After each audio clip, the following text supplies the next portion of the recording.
The road to the next-gen consoles is finally over, and I've had the pleasure to play the Xbox Series X for the last week or so. So, let's get stuck into my thoughts and first impressions on the latest Xbox console.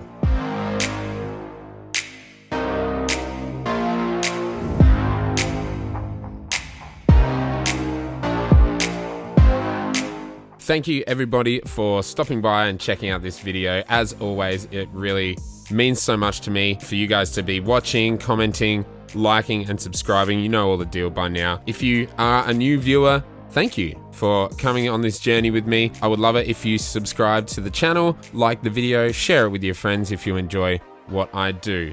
Now, I'm going to get started in this video. My thoughts kind of on the performance of the console in general. If you watched my unboxing last week, you know, I was literally just back from picking it up. I hadn't played it, so there was no real thoughts on the actual console itself. But I've had a week to play it, and I've got some really great news. It is a sensational piece of hardware. It's pretty incredible what the team at Microsoft have managed to do to get all that power, all those features inside what is essentially a tiny box. It is, you know, it's a new shape for a console, but it is still reasonably small. Fits perfectly on my shelf. It runs incredibly quietly. Even the disk drive is pretty quiet. I don't really know if games that you install off the disk even really do much other than authenticate your kind of ownership, but it's sensational. It's so quiet. It does get warm at the top of the exhaust fan, but it's nothing that any other piece of technology hasn't done before. The loading screens are incredibly short. From a cold boot, the console is just instant to the dashboard. It is so quick. It coming on from just being, you know, in sleep mode essentially is even quicker. It's ridiculously fast. Loading screens aren't completely non-existent, but I think that's something that we're going to see less and less of as developers really take advantage of the velocity architecture that's inside these machines, and they really get a grip of what they can do with this console. I think loading screens will get even less, but there are still moments where it takes a few seconds to load. Fast traveling in Assassin's Creed Valhalla or at the start of a Gears Tactics mission, there are a few seconds, but it is significantly shorter than anything on a current gen, or should I say last gen machine. Something like Yakuza Like a Dragon just loads from nothing, from a full close, almost instantaneously. Like, it's got a couple of menus and then it's just back into the game. It is handy because I've had a couple of issues with quick resume. It's a great feature when it works. It is fantastic to just be able to jump back into a game that I was playing 2 days ago in between other gaming sessions. But I've had a few issues that I thought would be worth noting. First of all, sometimes when launching a game from quick resume, the game will work for a minute or so and then just freeze. Assassin's Creed Valhalla had this issue. I was able to move the camera around, but the game had completely frozen, and then it actually did a full crash. Then the same thing kind of happened in Yakuza. The game fully froze when going back in after quick resume.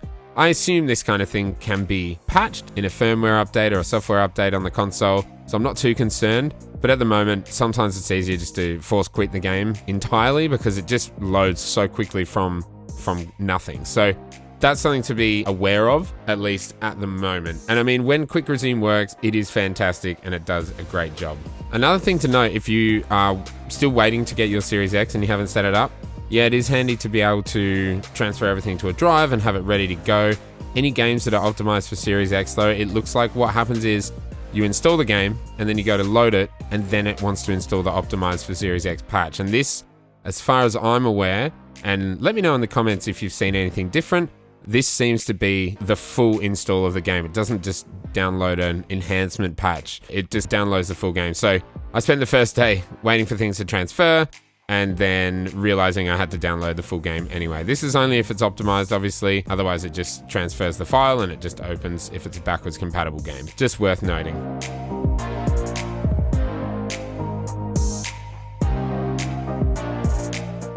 All right, these are a couple of games that I've been really enjoying on the Series X. First of all, it's Gears Tactics. I think this is seriously underrated. People aren't really talking about it that much outside of, you know, circles and Twitter and stuff. Gears Tactics really is an incredible tactical XCOM style turn-based strategy game, and it performs fantastically on the Xbox Series X. Obviously, this game came out a few months back on the PC. Now it's available on Xbox One and Series X and S, but it just looks fantastic. It's got incredible graphics, runs at 60 frames a second, and it has really cinematic cutscenes. The presentation really is as good as a mainline Gears game is. The voice acting is incredible, the acting is incredible, the motion capture is incredible. It really is pretty much a Gears game, just with a different style of combat, and I really enjoy it. I'm a massive fan of the recent XCOM games, and this takes that, but doesn't just kind of replicate it exactly as many other kind of XCOM clones do. Its gameplay really is much like other tactical games, but it has its own feature set that really set it apart. It's got no tiles, so essentially allows for free movement. Obviously, you're limited by your action points. Enemy types all have their own movesets and skills as well, and the executions really make combat much faster paced. If you execute an enemy, that'll add action points to your other teammates as well. So you can kind of extend your turn by downing enemies and then executing and then finding the right opening to really take your enemies down in a massive barrage of attacks. Things like even the changes to how Overwatch works are still essentially the same as XCOM, but it allows you to point exactly where you want depending on what kind of weapon you have. So I think that's really cool. It kind of gives you a little bit of control, and you can control choke points and make sure if your enemies are going to come towards you in a certain way that they'll be caught in your Overwatch fire. It's also got a really deep skill tree, much deeper than something like XCOM, and each class has different abilities, and then you can kind of focus down on different aspects of that class as well. It's really, really cool. Mission structure, I think, is somewhat more interesting than XCOM, as they aren't just random tile sets generated for the missions. As far as I'm aware, again, could be wrong here, but it seems like it's more planned out on the battlefield. And the boss fights are also a nice addition, although they're not super in-depth, but to be fair, I've only played the first one, so we'll see how they kind of go throughout the rest of the game. The weapon customization and loadouts are perfectly replicated from the main series. It's awesome. The customization is just like XCOM, where you can change wacky colors of your gears, and you can change the color of your weapons and your armor and even patterns and stuff. It's awesome. It's a bit ludicrous in a Gears world, but it's half the fun of these tactical games is creating characters that really mean something to you. But I think it's really great game. It performs, like I said, really, really well. The control system for using a controller is pretty good. It takes a bit of learning. It's a bit different to other tactical games, but I highly recommend Gears Tactics. It really is incredible. It's on Game Pass. If you don't have Game Pass, I mean, what are you doing? But if you do have Game Pass, absolutely get a hold of it. Give it a shot. It will not disappoint if you like a tactical game. The Falconeer is an interesting little title. I have a review coming on seasongaming.com. So make sure you check out their Twitter for when it goes live. They're an awesome bunch of people on that site as well. So huge thanks to Ains and everyone else from Season Gaming. My review will be up there soon. The world really is quite stunning. It's just this beautiful seascape, lovely clouds, and the atmosphere of the world is really quite stunning and compelling. The lore is deep and the writing is really good and interesting, and there's some cool stuff that happens, but the game is often just too hard.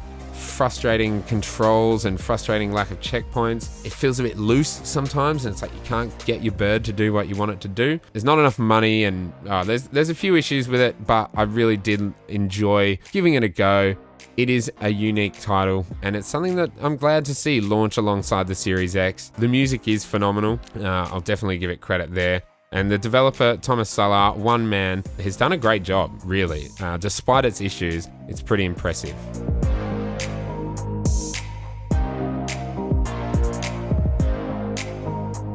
The final game I want to mention here is Assassin's Creed Valhalla. This game has kind of brought me back to the Assassin's Creed series after not being interested in the last kind of 3 entries. I think I would have enjoyed Odyssey if I had have played it, but it just didn't grab me. Origins just completely bored me. Valhalla, it's an interesting premise, and it is absolutely stunning. The facial design is pretty good, but lip sync animations are pretty shocking. When it runs well, it performs great, running at 60 frames a second at 4K resolution, but I find there is just heaps of screen tearing, frame pacing issues, and weird and sometimes frustrating graphical glitches in cutscenes. Besides that, the story is pretty interesting so far. I kind of literally forgot that it was an Assassin's Creed game until I built the bureau in the settlement, and then I was reminded of all the assassin targets, and that this is an Assassin's Creed game. I think having the hidden ones as part of your kind of settlement, and there's a couple of Middle Eastern guys who really remind me of the outfits of Altair and that kind of era, even though it's set about 300 years before then. it is a really nice throwback to the old games. I think the upgrading of the settlement will be a really interesting addition. Reminds me of AC2 and Brotherhood, and where you can kind of build up Monteriggioni, and this seems like a very similar mechanic, although it seems to have some more, weight on the story. But we will see. I am still pretty early in the game, but I'll definitely be spending a lot of time on that settlement. Combat is decent. Early on, it kind of feels simple, but I am interested to see how the other weapon types and the upgrades that you can unlock really open up combat, and the abilities that you can find around the place as well with runes and stuff, I think will be a lot of fun. Plus, there's a lot of kind of fantasy, almost mythological stuff in Odyssey, so I'm interested to see how they bring that all in to Valhalla as well. Still early days, but it is impressing me so far, so I'm really enjoying having a go at Assassin's Creed again. I want to get stuck right back into it, and I'll let you guys know in the future. That's pretty much all I'm going to cover here. Tetris Effect Connected, by the way, I would highly recommend. I'm not going to talk about it for long, but it is gorgeous and it is insanely hard, but it is also just a stunning game and really great to unwind with or get frustrated with. Yakuza, I'm not playing, but I'm watching my partner play, and it is phenomenal. Let me know if you played that and let me know what you think, because I think it is a great RPG.